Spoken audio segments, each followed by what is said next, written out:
Confidence is not something you're born with. It's something you practice.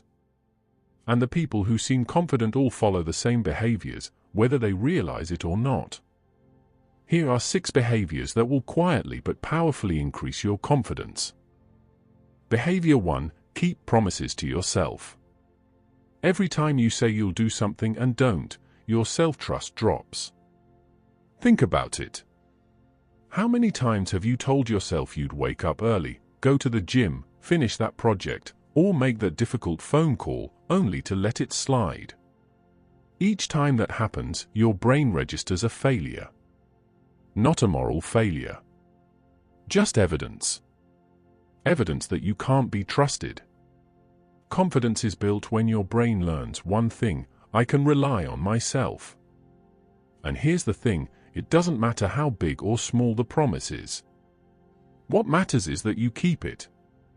Start small. Wake up when you say you will. Finish what you start.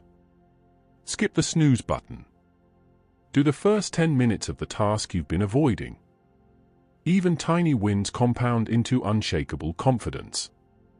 Because confidence isn't built in grand moments. It's built in the quiet, unglamorous follow-through that no one sees but you. Your relationship with yourself is the most important relationship you'll ever have. Treat it that way. Behavior 2. Speak slower than everyone else. Rushed speech signals insecurity. When you speak quickly, you're unconsciously communicating that you're anxious. That you're not sure people will listen.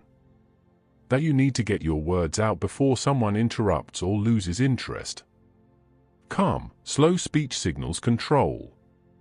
Confident people don't rush to be understood. They allow silence. They pause. They choose their words. And silence? Silence is power. Most people are terrified of it. They fill every gap with noise, with filler words, with nervous laughter. But when you're comfortable with silence, you command the room. Slow down your speech, and your presence instantly feels stronger. You don't need to talk faster to be heard.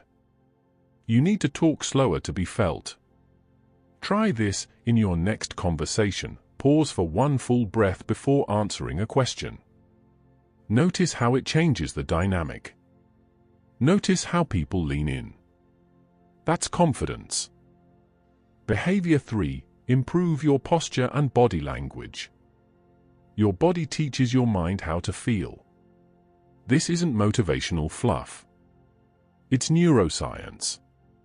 When you slouch, cross your arms, avoid eye contact, your brain receives a signal: I'm not safe. I'm small. I need to protect myself. But when you stand tall, relax your shoulders, hold steady eye contact, your brain gets a different message: I'm grounded. I'm here. I belong. Straight posture. Relaxed shoulders. Steady eye contact.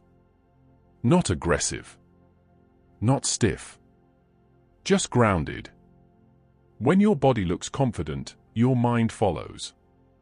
And here's what most people miss: it's not about faking it. It's about training it. Start paying attention to how you hold yourself. When you're sitting at your desk. When you're walking into a room. When you're talking to someone you admire. Uncross your arms. Pull your shoulders back. Breathe deeply. Do it consistently, and you won't just look more confident. You'll become more confident. Behavior 4. Stop over-explaining yourself. Insecure people justify everything. Confident people state and move on. You don't need to explain your choices, your boundaries, or your opinions to everyone. I can't make it tonight. That's enough. You don't need to add, I'm just so exhausted, and I've had such a crazy week, and I really need to catch up on sleep, and I hope you're not mad, and maybe we can reschedule soon. Say less. Let your calm certainty do the talking. Over-explaining comes from a fear that people won't accept your decision unless you give them a good enough reason. But the truth is, if someone respects you, they don't need a dissertation. And if they don't respect you, no explanation will satisfy them anyway. Confident people understand this. They don't negotiate their boundaries. They state them clearly and move on. And here's the paradox: the less you explain, the more people respect your position. Because when you over-explain, you signal doubt. When you simply state, you signal certainty. Try it. Just once. Say no without the essay. Notice how much lighter you feel. Behavior 5. Do uncomfortable things daily. Confidence grows in discomfort. Not in affirmations. Not in visualization. In action. Cold showers. Hard conversations. Public speaking. Gym sessions when you don't feel like it. Each uncomfortable action sends a message to your brain: I can handle this. And that belief changes everything. Because here's what most people get wrong about confidence: they think it comes before action. They think, once I feel confident, I'll do the thing. But it's the opposite. You do the thing, and then you feel confident. Every time you step into discomfort and survive, and you will survive, you expand your sense of what's possible. You prove to yourself that fear is not a stop sign. It's just information.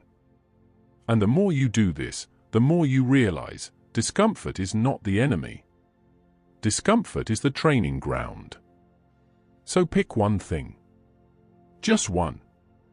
Something that makes your stomach tighten a little when you think about it. And do it. Not perfectly. Not fearlessly. Just do it. Because confidence isn't the absence of fear. It's the willingness to act despite it. Behavior 6. Control your inner dialogue. Pay attention to how you talk to yourself. Because if your inner voice is constantly criticizing you, confidence can't survive. I'm so stupid. I always mess this up. I can't do anything right. Would you talk to a friend that way? No. You'd be horrified. But you say it to yourself all day long. And you wonder why you don't feel confident. Here's the shift: replace I can't with I'm learning. Replace I'm weak with I'm improving. Your self-talk becomes your self-image. And your self-image determines what you believe is possible for you. This isn't about toxic positivity. You don't have to pretend everything is perfect. But you do have to stop treating yourself like the enemy. Start noticing the narrative. The story you tell yourself about who you are and what you're capable of. Is it helping you? Or is it holding you back? Because the voice in your head is the most influential voice you'll ever hear. Make sure it's on your side. Confidence is not loud. It's calm. It's disciplined. It's built through daily behavior. Practice these 6 behaviors consistently, and confidence will stop being something you chase and start being who you are. Not because you convinced yourself. Because you proved it to yourself. One promise kept. One pause held. One uncomfortable action taken. That's how confidence is built. Not all at once. But one decision at a time.